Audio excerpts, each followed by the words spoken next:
this reading, we will going to have love reading situation and message from your person. Okay, let's see the situation first.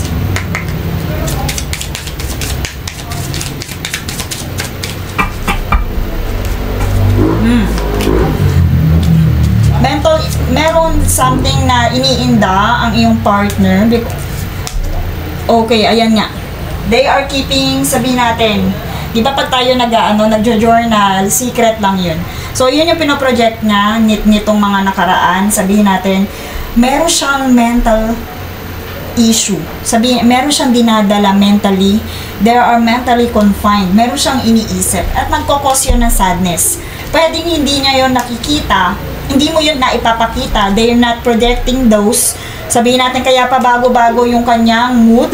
Pwede yun. Pabago-bago yung kanyang mood, yung kanyang energy, yung kanyang feelings towards you. And eto po, ang lungkot ng energy ng person mo. Ang lungkot ng energy niya dito. Kumbaga, kinikip lang niya yun. They are keeping these notes nasa kanya lang. Pero alam niyo ba, 2 times lumitaw yung sadness dito. Ayan o, yung hardship. And I also feel na sabihin natin ito ay may kinalaman financially. Hindi niya yung sinasabi, hindi niya ino-open yun sa'yo.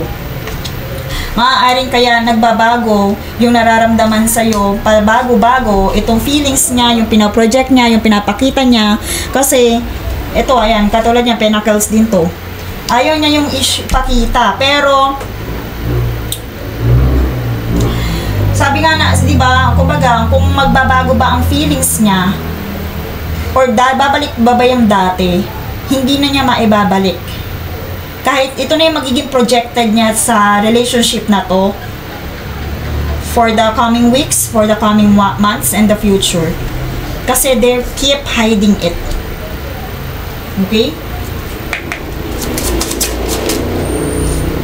Okay, so ngayon, meron tayo ditong ikaw kailangan mong mamili. Ayan, lumitaw na naman to. Yung mirror natin. Lumitaw na naman yung mask natin right now. So, meron siyang hindi pinapakita sa'yo. And sabihin natin na ngayon, you have to make a healthy choices. Ba't dalawang mirror dito? Ayan, okay. So, eto ha, ngayon na-encounter, meron talaga, nangyayari to. Alam nyo ba yung narcissist energy? Kasi nandito yung love bombing. Kung tinatanong mo kung babalik pa ba yung dati niyang feelings sa'yo, yung dati niyang pagmamahal, hindi na. Kasi you are dealing with narcissist person. Ang narcissist, ila-love bomb ka talaga niyan. Pero unti-unti siyang magbabago. And kung ano man yung pagbabago na yun, hindi na yun maibabalik. Ngayon, ang mangyayari, you are, sabihin natin, pierced. You are, sabihin natin, nauuhaw ka doon sa pagmamahal na yun. Okay? Kumbaga dito, yung love bombing lang yun. Hindi na yun maibabalik kasi hindi talaga siya, hindi yun yung normal niya. Hindi, kaya ngayon, you are called to have a self-reflect. Masasabi din na ito ay narcissist talaga kasi hindi niya pinapakita kung ano man, hindi niya pinoproject kung ano man yung kanyang mga hardship. And sabihin natin na at some point, ginagaslight ka din niya, pwedeng sinisisi niya sa'yo itong mga nararamdaman niya na to, mentally. So, kagaya na nga ng sinabi ko, kung ano man yung naranasan mong love sa kanya before, dahil kuminsan ganun talaga yung mga narcissist. May pagka-narcissist itong taong to, pero kuminsan ang narcissist talaga wounded sila. Ngayon, kung ano may pinoproject nga niya, eto, ayan yung pinoproject niya, siya ay malungkot. And ang nagkukos ng kanyang kalungkutan ay yung financial issue niya. So, kagaya ng sinabi ko kanina, nakaranas ka ng love bombing. And kung ang tinatanong mo kung maibabalik pa ba yun, yung feelings na yun, yung dati niyang pag-care, hindi na. Kasi yun ay love bomb lang. Kumbaga, part yun ng paggagaslight niya. At kumbaga, kung ano yung nakikita mo ngayon, ito yung katotohanan na ganun siya sa relationship. Puro sadness and pain. Maaaring wounded ang person mo. They are pretending and not showing true feelings. Maaaring sa mga sadness and pain na to, natitrigger siya, nakikita niya sa'yo. Kumbaga, you are mirroring each other, nakikita niya to sa'yo. Dalawang mirror eh. Mask and mirror. And I also feel na nakikita din niya sa'yo yung mga nakakapagpa-trigger ng wounds niya. Nagre-reflect. Kasi, tingnan mo, golden mirror and mirror. Self-absorbed. Maaaring ikaw, but you are called to have self-love here. So, since nasabihin natin ang message dito, may self-love, ipakita mo yung self-love and self-care, yung pagre-respeto mo sa sarili mo, maaaring magre-reflect yun. And kung paano mo pinapakita yung self-respect mo sa kanya, pwedeng iyon din ang ibigay niyang respeto sa'yo. Nasa sa'yo. You have to make a healthy choice here.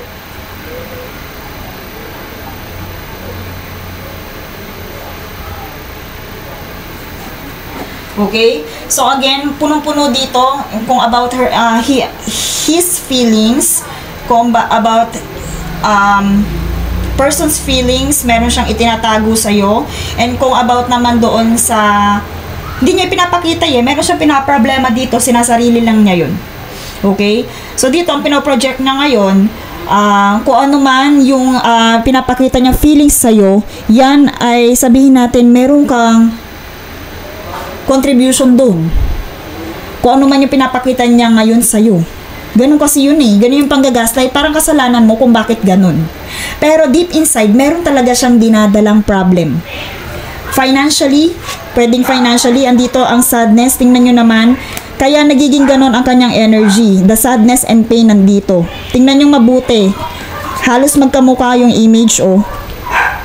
Halos magkamukha yung image ng dalawang to. Puro sadness and despair. Meron tong gustong ma-achieve itong taong to, lalo na when it comes to their career. When it comes to their, sabihin natin, improvement sa finances, pero maaaring hindi niya yun nakikita sa relationship niyo. Hindi niya yun nakikita.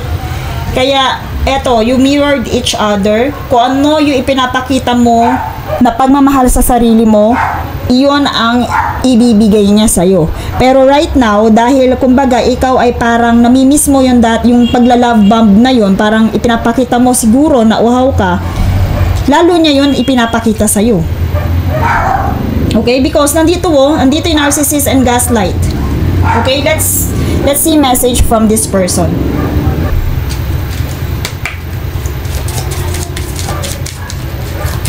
Yun. I love you. I can't stop thinking about you. You and I, okay, hindi pa siya ready, pero sabihin natin na mahal ka din ng taong to. Hindi ko nakikita yung, kumbaga, eto sa nakikita ko ikaw ang magtuturo sa tao na to kung paano kanya itatrato. Pero love ka ng taong to. Wala ako nakikitang hiwalayan dito. Pero when it comes to their feelings, hindi na totoo yung ipinakita niya before. Hindi niya yung totoo. And right now, kung ano man yung ipinapakita niya, ang root cause nun is meron siyang tinatago sa'yo na sabihin natin wound na ayaw niya i-project yun, na ayaw niya ipakita. Not showing. But this person loves you. Mahal ka ng taong to. Pero yun nga, ito hindi pa siya ready financially. You are too young. Okay, di ba? Hindi pa siya ready. You have to wait. Hindi pa siya ready sa mga bagay-bagay. And ano tong ibig sabihin na to? No.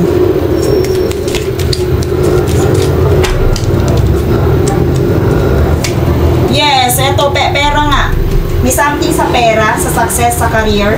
Pwede niya iniisip, kino-consider niya yon na sa relationship ninyo, ayan, ito yung nakaka-apekto, problema sa pera.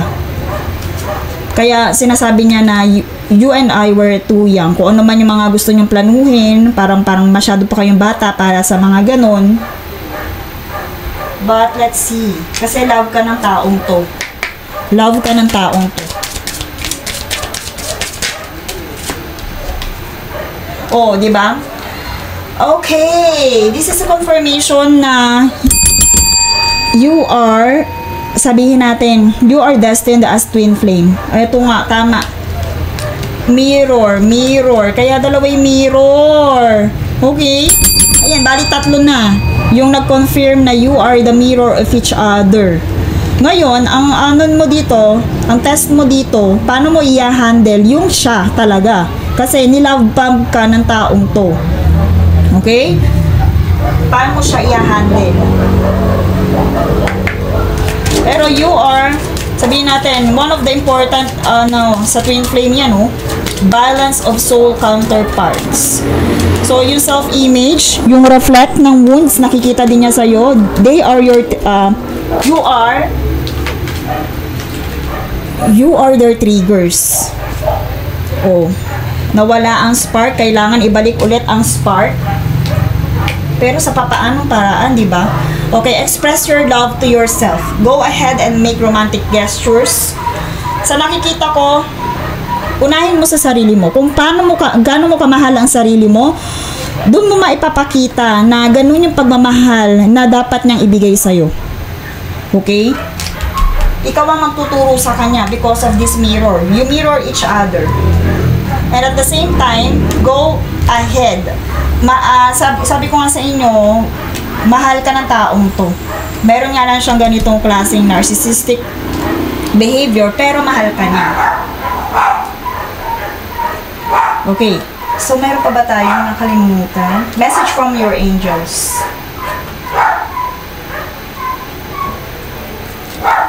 Let's see message from your angels. So, before, kung hinahanap-hanap mo pa rin yung dating siya, that is just, sabihin natin, ayun, i-reconsider mo yun. Kung parang, kailangan i-reconsider mo itong kalagayan niya right now. Kung dati nga is, sabihin natin, nagbago siya, nilove bomb ka. I-reconsider mo pa rin yun, but this, huwag mong kakalimutan na mahal ka naman nito, ng taong to. At meron siya, ito pa isa kong nakikita ha, express love, express your love as partner. Kasi, kumbaga itong taong to, merong wound na hindi ipinapakita sa'yo.